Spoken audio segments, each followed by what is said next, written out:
avanço dos acordos de combate ao aquecimento global entre os países em todo o mundo, a consciência ambiental tem mudado hábitos de muitos consumidores.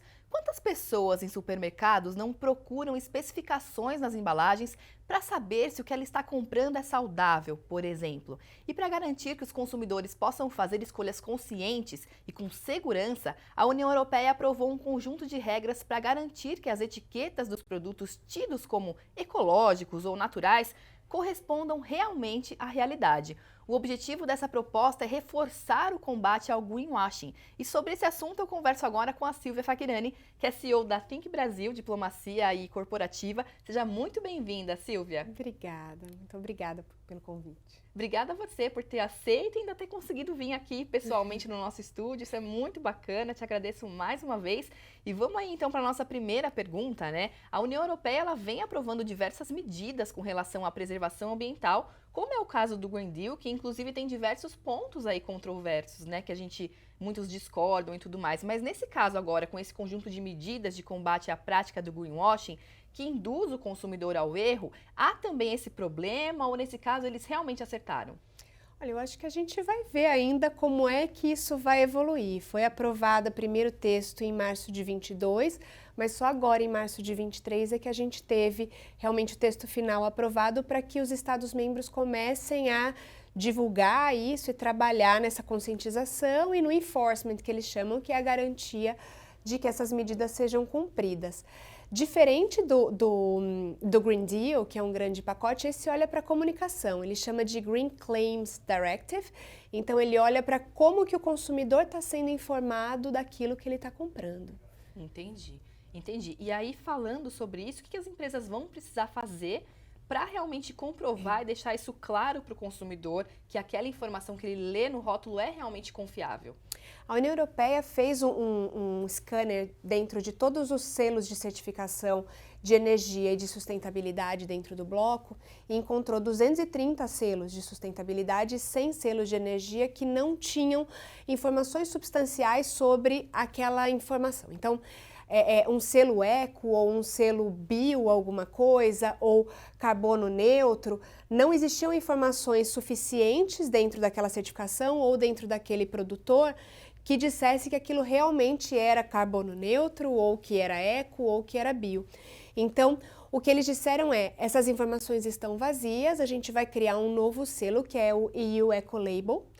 E esse selo, sim, ele vai seguir alguns padrões determinados pela União Europeia e qualquer outra certificação paralela, privada, vai ter que seguir essas diretrizes, sob pena de tirar do mercado, de grandes multas e tudo mais. Inclusive, falando sobre as multas, como que vai funcionar essas multas? Qual que vai ser a penalidade para as empresas que não seguirem essas novas regras?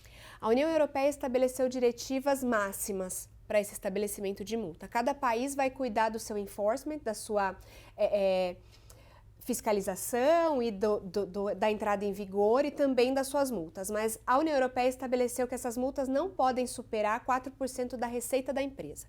Então, o que a gente vê, países que já estabeleceram essas regras, por exemplo, a Bélgica estabeleceu que a multa vai ser 80 mil euros ou 4% da receita, aquilo que for maior. A França estabeleceu 100 mil euros ou o valor da campanha eco. Então, se aquela empresa gastou 300 mil euros naquele selo, a multa vai ser 300 mil euros. Então, assim, são multas muito altas e também o produto pode ser tirado do mercado até que seja sanado esse problema.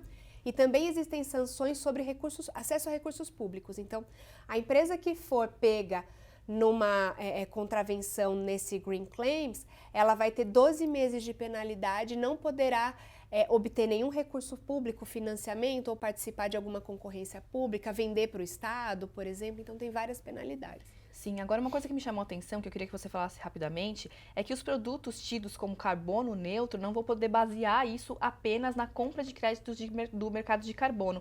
Como que vai ser isso, então? Isso afeta esse mercado?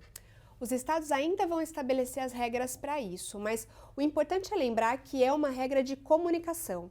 Então, o que não vai poder dizer é o seguinte, produto de carbono neutro, se esse produto teve o crédito de carbono comprado.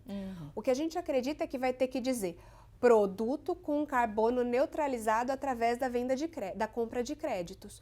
Ou, no caso, dando um exemplo muito próximo ao nosso, a pecuária, em que a gente tem uma pecuária extensiva, que tem uma neutralização de carbono ali por causa do campo e tudo mais, esse pode ser chamado de produto de carbono neutro. Aquele que comprar do mercado, então o mercado continuará sendo importante, o mercado de carbono, mas a comunicação tem que ser feita de forma adequada. Produto com carbono neutralizado, fruto da compra de crédito. Entendi, é só a comunicação que vai ser mais clara, né, Silvia? Isso. Obrigada pela sua participação aqui com a gente hoje, foi um prazer conversar com você, esclarecer um pouquinho mais aí dessas novas regras. Eu que te agradeço, e lembrando que o Brasil vai precisar cumprir as mesmas regras. Então é importante que os nossos produtores ou parem de colocar esse selo eco, ou que cumpram esses requisitos e essa certificação europeia. Perfeito, Silvia, obrigada mais uma vez. Planeta Campo, patrocínio, JBS, alimentar a mudança é o nosso compromisso. Apoio, SLC Agrícola, produzindo com eficiência e sustentabilidade.